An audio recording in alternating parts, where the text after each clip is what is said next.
What's up guys, Mickle here, and I talk about all the time on this channel how XRP is going to be fundamentally critical to institutions in the future financial system because of its utility. But in this video, I want to switch things up and talk about why XRP as an asset is going to be extremely attractive to some of the largest institutions in the entire world.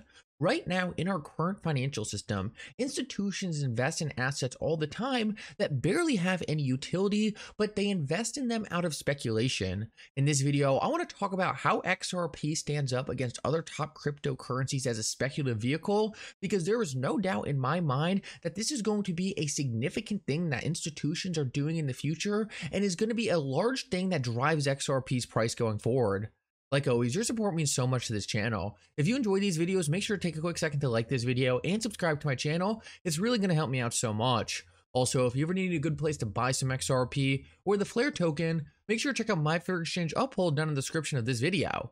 With that said though, let's jump right into it, and I hope you guys enjoy the content. So I want to start this video off and just mention something that I think is really important for everyone to understand. In the future, I fully believe that the utility of these different payment networks is going to be absolutely critical to driving the price of the cryptocurrencies themselves. But right now, in the current state of the crypto market, utility really doesn't drive the prices of these cryptocurrencies. According to multiple sources, over 85% of the price appreciation of these assets is purely driven by speculation.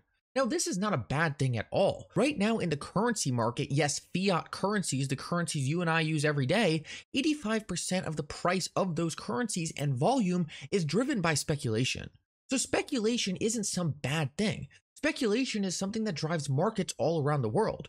Now, I want to break down for you exactly why, out of all the cryptocurrencies out there, XRP from a speculation standpoint, from an investment thesis standpoint, purely on the token itself, could be extremely attractive to institutions in the future.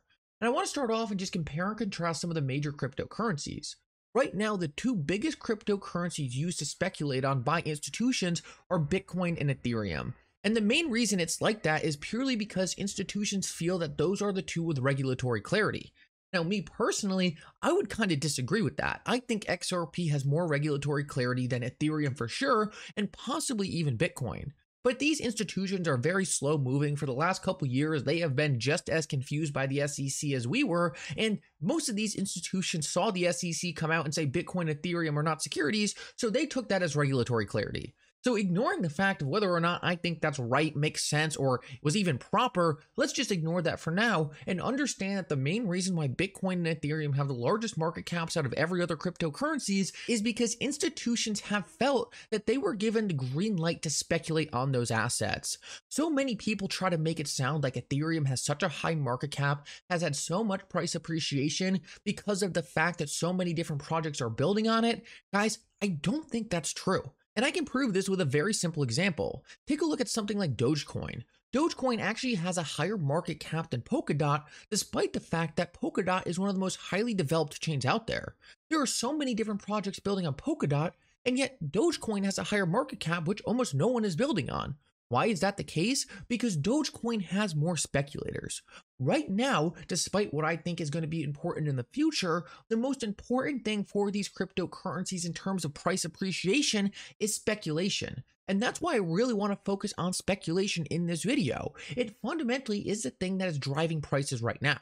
So back to what I was talking about, Ethereum and Bitcoin, the two most speculated on cryptocurrencies out there right now. That's why they have the highest market cap.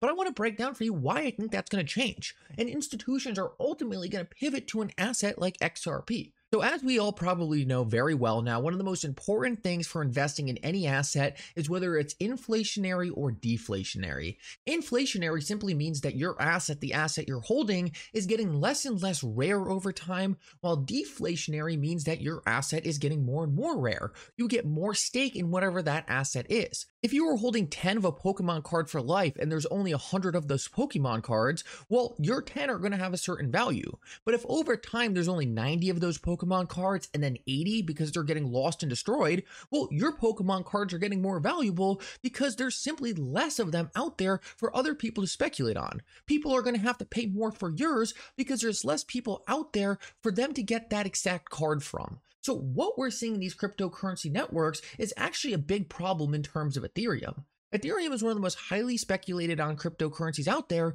but Ethereum is actually inflationary. There's no set supply for Ethereum. It is constantly inflating. And this is something that I think institutions are not going to like going into the future. Institutions are going to want to invest in assets that have limited supplies.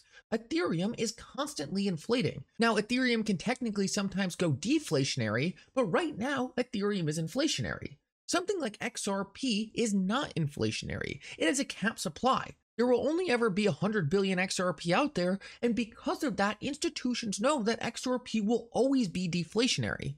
Now, this is something people mix up all the time, and I want to break down why that is. So many different people try to paint this in the wrong picture. They try to say Bitcoin is inflationary. They try to say XRP is inflationary because there's new XRP and Bitcoin coming onto the market.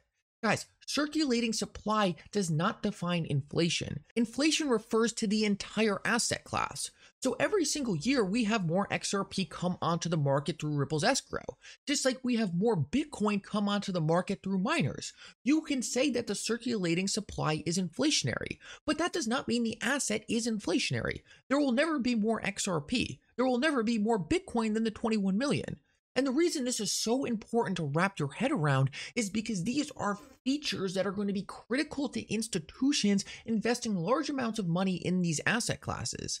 Institutions are going to want to know that there's a hard cap, and they're going to want to know exactly what that hard cap is so they know how much of the network they are actually acquiring, how big of a stake they have. They are not going to want their stake constantly being depleted over time.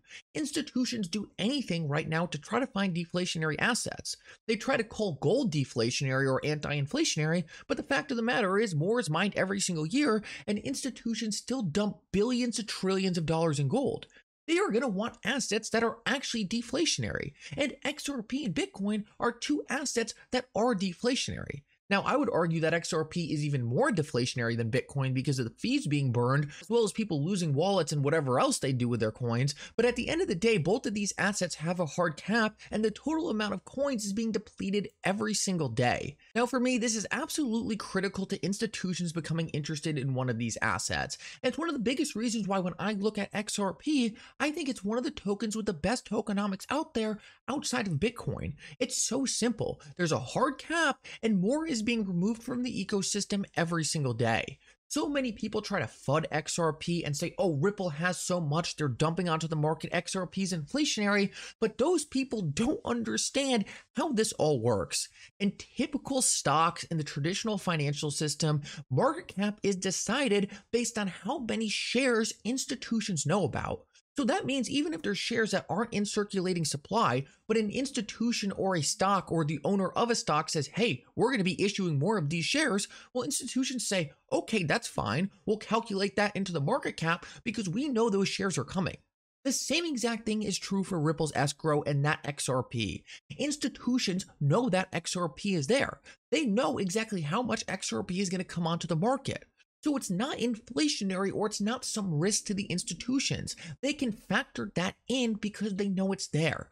When it comes down to chains like Ethereum, when it comes down to other inflationary chains, the institutions are never going to know what the exact supply will be one day. It's all up in the air. And because of that, when I look at these tokens from an investment standpoint or a speculative standpoint, I really do think Bitcoin and XRP are going to be some of the premier cryptocurrencies for institutions to speculate on.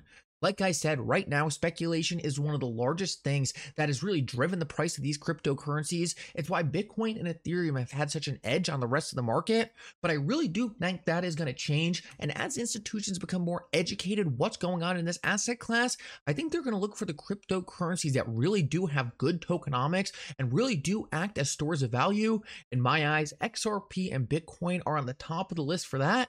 And regardless of what you think of from Bitcoin from a technology standpoint, the whole point of this video was to stay away from that. When it comes down to a store of value or just speculating on these assets, XRP and Bitcoin are uniquely positioned to be an institutionally friendly cryptocurrency. And I think that's going to drive a ton of gains into both of these assets over the future. Anyway, guys, I hope you enjoyed this update, a little different from what we normally talk about, but I do think this is something that flies heavily under the radar. If you enjoyed this video, make sure to like and subscribe. It's really going to help me out. And for now, Mickle out.